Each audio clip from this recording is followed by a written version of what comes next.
O, alam niyo na kung anong oras to. It's budol time. Meron na naman kasi ako nakitang bagong style ng phone holder. Ito naman yung tinatawag na chest phone holder.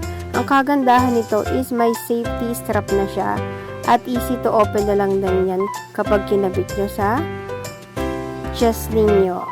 Ayan yung bandang likod niya. Kita niyo naman secure din naman talaga yung pagka-strap niya. Including na rin yung nakamount yung phone holder niya ng maayos. Basta i-secure nyo lang yung phone nyo, ilock nyo lang maigi. Ayan, na-adjust naman yan, 360. At isa pa, pwede to sa kahit anong activities na pwede nyo gawin. Mag-skateboard kayo, kung may mga GoPro kayo, kung gusto nyo magmaneho, pero ingat-ingat lang din na for security na rin, syempre.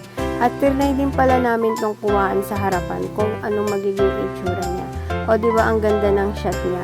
Pwede rin to kapag nagluluto ka o kahit ano pang gagawin mong pag video recording. O alam mo na yung gagawin, i-check out mo na rin yan.